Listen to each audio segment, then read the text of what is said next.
Eu saúdo a amada igreja, saúdo toda a vizinhança e todos que nos ouvem com a paz do Senhor. Amém. Irmãos, eu gostaria de ler no livro de Mateus 5,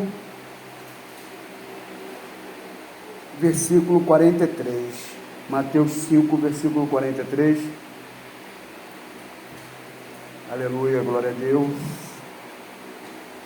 Amém, igreja? Amém. Diz assim a palavra do Senhor: ouvistes o que foi dito: amarás o teu próximo e odiarás o teu inimigo. Eu vos digo, porém, amai os vossos inimigos, bendizei os que vos maldizem, fazei bem aos que vos odeiam, e orai pelos que vos amaldiçoam, maltratam e vos perseguem, para que sejais filho do vosso Pai que está nos céus, porque faz que o sol se levante sobre maus e os bons, e a chuva desça sobre os justos e os injustos. Pois se amardes os que vos amam, que galardão tereis? Não fazem os publicanos também o mesmo?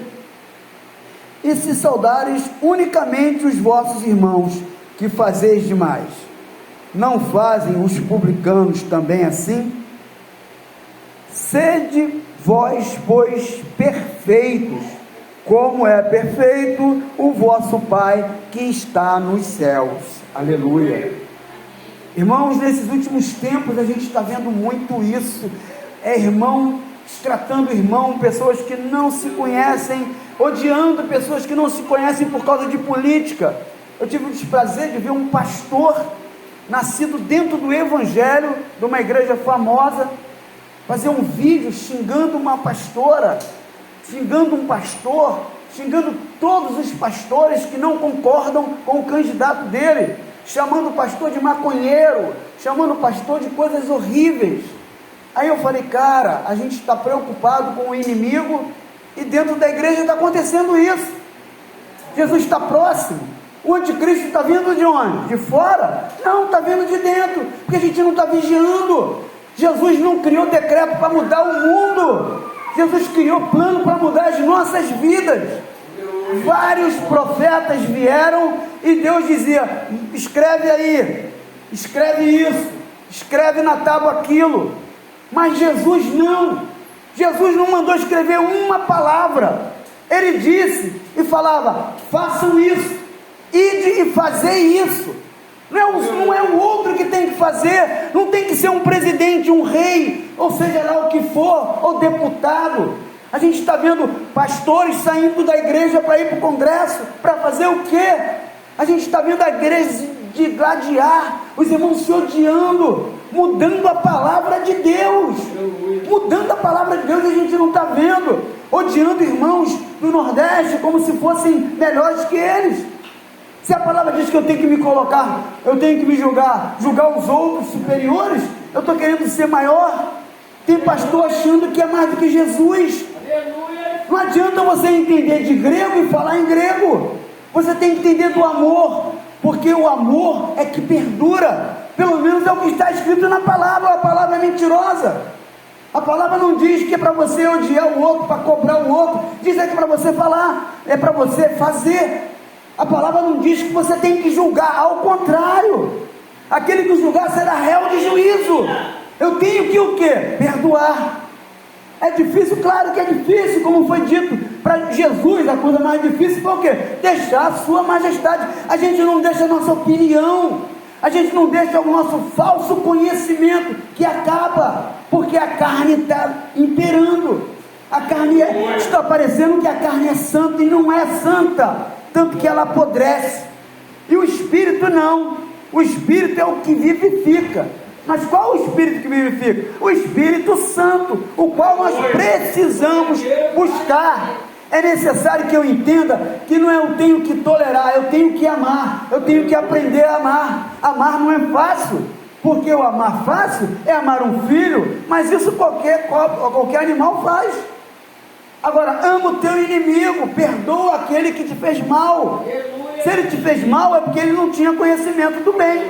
e o bem está em ti. E a palavra diz que aquele que não consegue amar o irmão que vê, vai amar Deus aonde?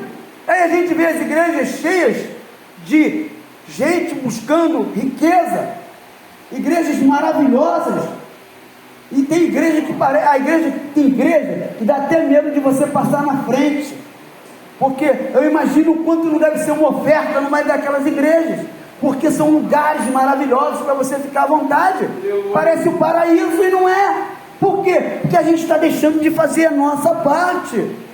Jesus disse que o reino, ele respondeu claramente para os fariseus, quando perguntaram, quando viria o reino de Deus?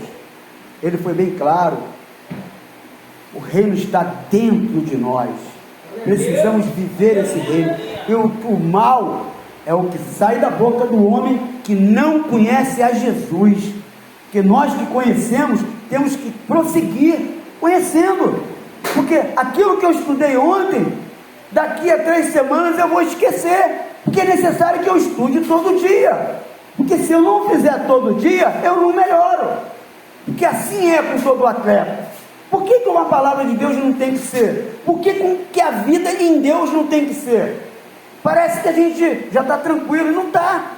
A gente continua precisando cada vez mais de conhecer a Deus. E como que eu conheço Deus? Amando o meu irmão, deixando de lado essa vontade de ser melhor do que o outro. É difícil? Claro que é difícil.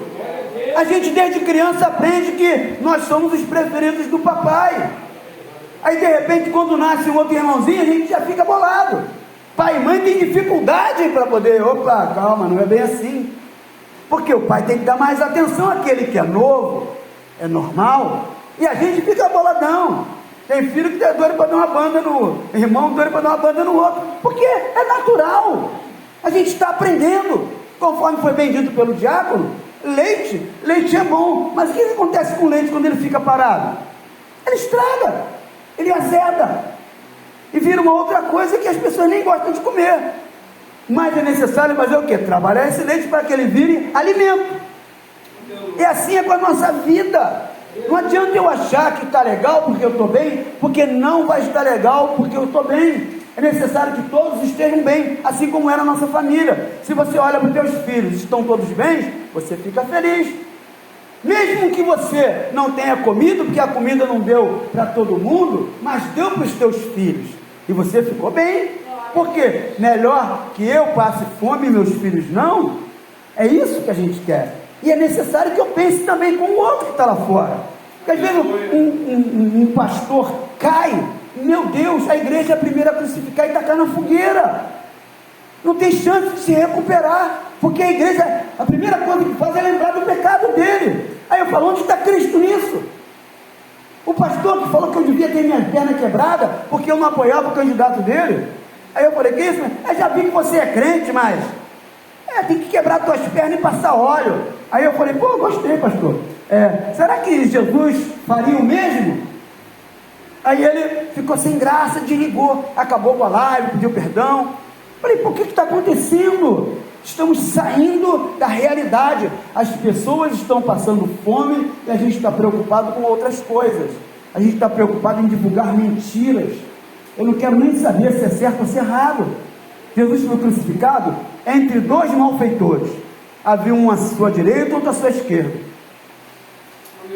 Um deles foi salvo. Graças a Deus ninguém sabe se é o da direita ou se é o da esquerda.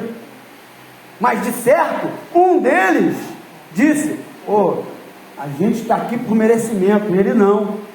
Lembra-te de mim. A gente não sabe se era o da direita ou da esquerda. Agora uma coisa é certa, os dois, tanto da esquerda quanto da direita, eram malfeitores.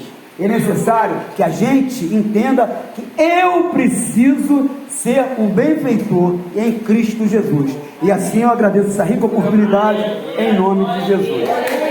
Aleluia.